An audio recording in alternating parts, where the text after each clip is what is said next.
I'm Dr. Manish Khasgiwale, General and Laparoscopic Surgeon at Apollo Hospital, Indore. Today, we'll be discussing about the management of cellulitis. Cellulitis is really a common problem that we face day to day, and invariably, certain patients come to the ICU in a state of shock.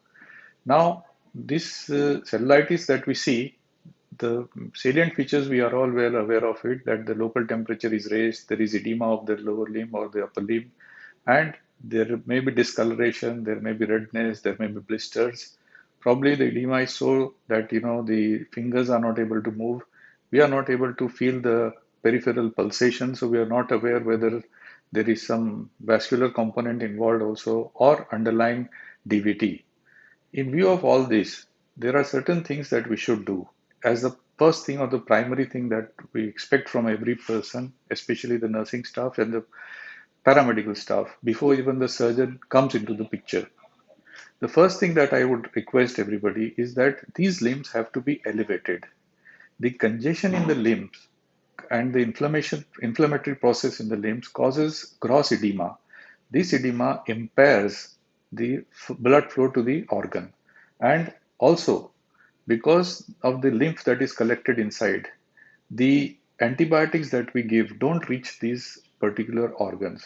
These both things, blood supply and the cellulite lymph in the tissues, prevents the early cure for these patients. So the first and foremost thing that I suggest everybody is a strict limb elevation. And this technique of limb elevation would be demonstrated to you shortly. Apart from this, we should try to apply certain local ointments on the skin so that the edema that is there would also reduce. We normally use sumac ointment, but Maxell glycerin can also be applied onto the wounds. Along with this, antibiotics are given, and the general condition has to be maintained regarding ABC that we normally follow. Along with that, we should get all the basic investigations to be done, like the Doppler study, which would include the arterial and venous. Also, the cultures has to be sent not only from the blood but from the local site, including the blister fluid or from any of the wounds that is present on the limb.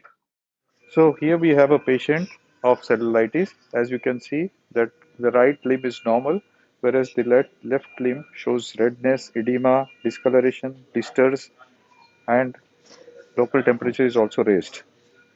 Now it is extending right up to mid thigh. Now what is the commonest thing that the people in ICUs do is that this limb is elevated, but it is done with a pillow, and this is not a sufficient method to elevate the limb. The ideal would be to use the bed that we have available, and that would provide a better limb elevation. Secondly, all this may be one of the causes for infection spreading onto the wounds because we cannot be sure about these pillows that we are using. So ideally what I would suggest is instead of this we use the bed. So we elevate the limb with this, and the most important thing here is that the knee has to be supported. Along with this, we raise the bed, and this is the correct position to keep the limb elevated. So here the knee is also supported and the limb is elevated. This helps in fast reduction of edema.